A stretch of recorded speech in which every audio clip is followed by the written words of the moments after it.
Huzzah, everybody, and welcome back to Let's Play Metroid for the NES.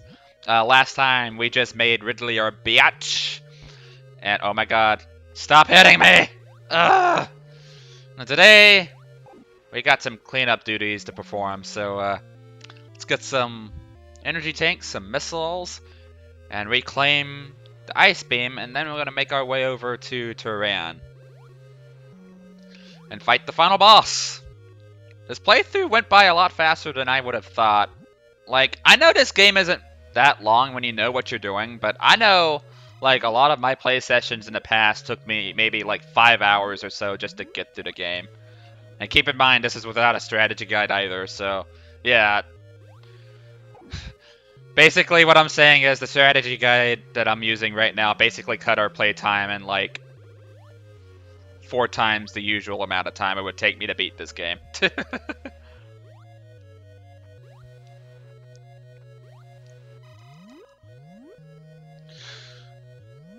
So, all we have left really is to get out of here. And I don't really feel like killing myself to get to the entrance either. One, because I would have way less energy going into Turan, and Turan is actually kind of difficult if you don't have enough energy on hand. And another thing, too, is that, like, I have Devaria. I have 6 energy tanks. It kind of takes a while to wear all of that down before I actually die. Which all the more makes me wonder why they put so many energy tanks in the later Metroid games, really. I mean, in Prime, I can see it as being understandable, especially in Prime 3 because of the Hyper Mode, like gimmick, but... Really, Metroid kind of gives us, like, more energy tanks than we really need, when I think about it. Not this game, but, like, later entries in particular. Alright.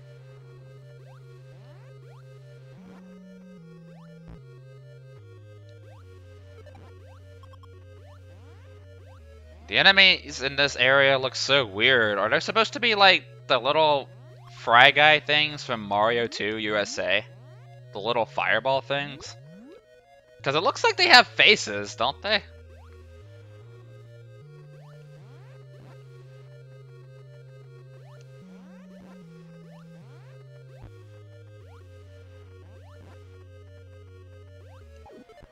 Jeez, I wonder how many missiles we got from Ridley. I mean, I'm assuming, like 75 at least, but it's probably more than that. I'm not sure. Maybe they really do give you enough missiles to, like, cap out a 255 without having to worry about any extra ones. I could be totally wrong. Huh.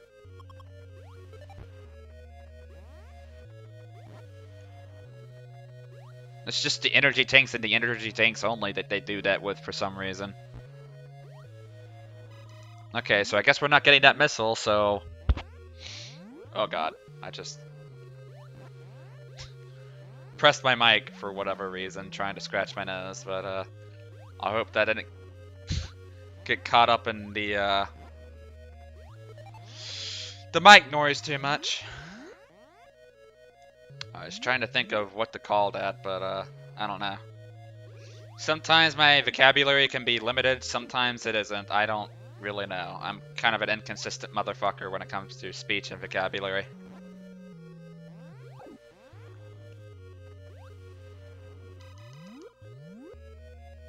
Alright, so yeah, that wasn't too bad.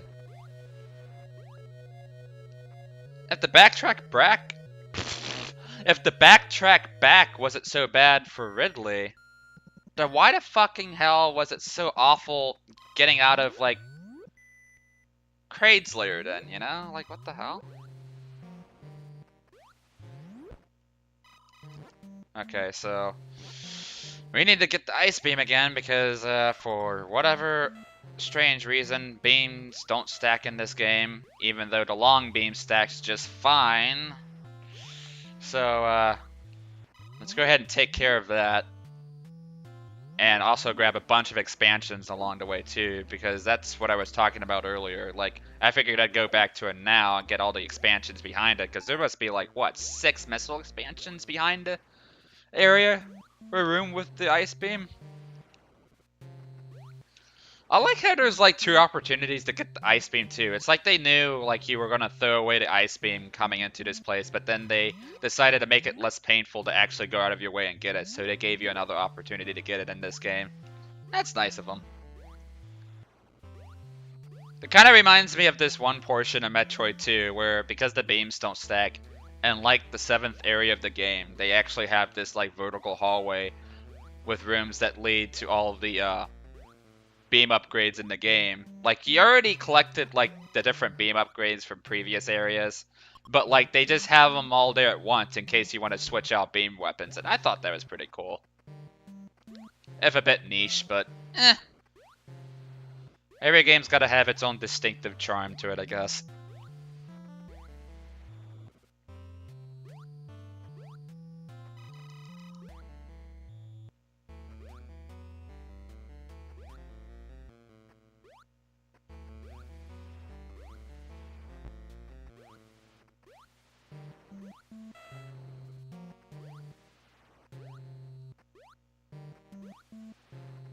And yeah, not much to say, really. I think once I get the Ice Beam and the missile expansions behind it, I'm probably going to cut the video and just meet you guys back in Brinstar, where we can backtrack over to Turan and put it into the Mother Brain's evil, dastardly ways. Ah!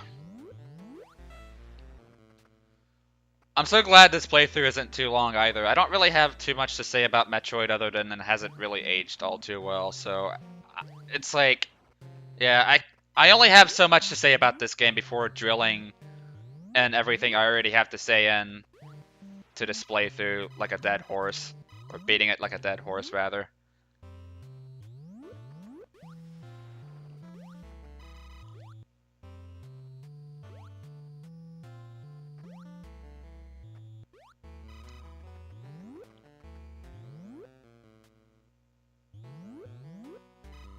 Okay, so this definitely isn't where the ice beam is. All of these similar looking hallways and shit, god damn it.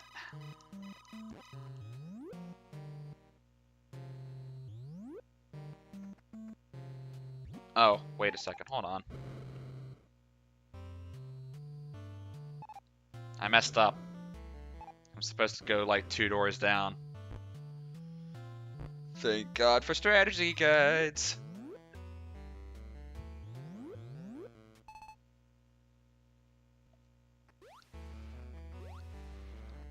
Wait a second, what? Hold on just a second. So, wait a second. If you're supposed to freeze this thing and then go into here, doesn't that make the point of us getting the ice beam over again kind of pointless? What the heck? I can't believe I completely forgot about that. That's kind of dumb.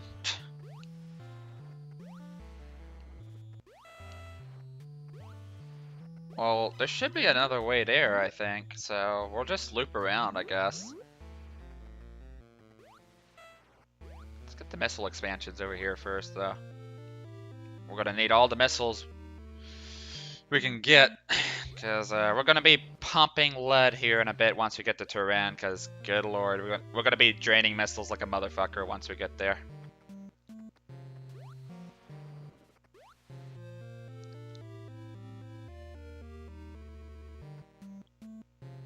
Okay, so 3 missiles in a room.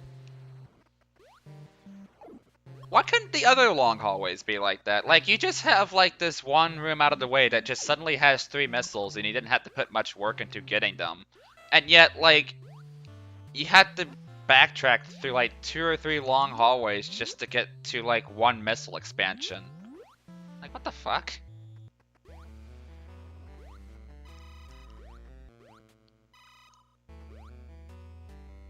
That's kind of unbalanced, wouldn't you say?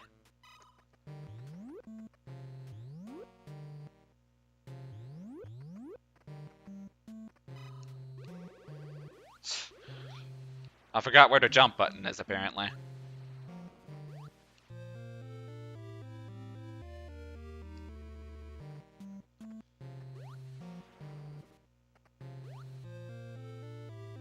And I think we can bomb our way into here. Not quite certain, but let's just say I'm gonna go on a hunch here. Okay. So it's looking like it's pretty probable that we can definitely come back through this way and actually get the ice beam through this method. That's a relief. I didn't feel like I'm going all the way through Brintstar to get it either, because it's so out of the way there.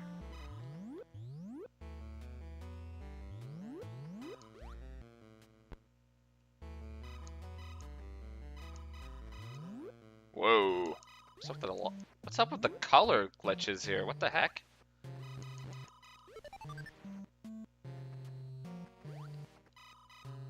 It's kind of weird. Eh. It's early NES era hardware.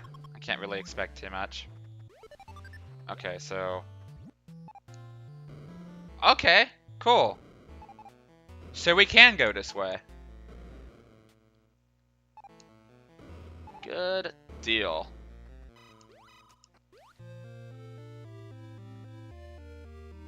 Alright, so we have everything we need to go to Turan.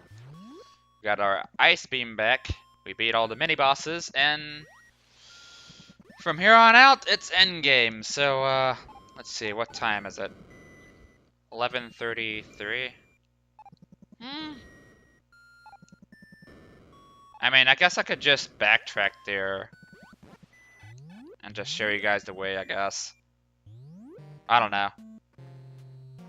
I'm trying to think if whether or not I should jump cut here or not. Let's see here. This way leads to a missile, but I don't care enough to go get it. I'm probably missing like 3 or so missile expansions here, but I'm not gonna worry about it. I'm not gonna lose sleep over it. I have more than enough missiles, and it's not like I get a golden Emmy award for getting all of them anyway, so.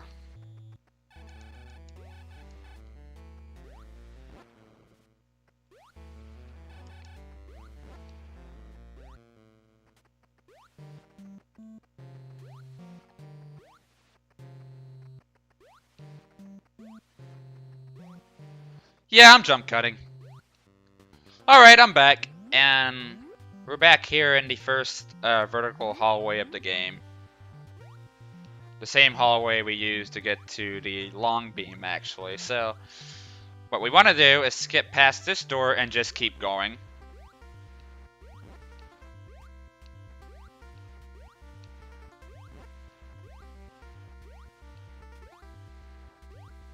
Whew.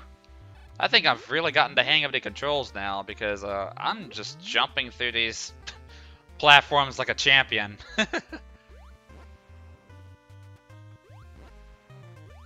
Either that or the screw attack really is that awesome, really. I'll leave that to y'all's interpretation.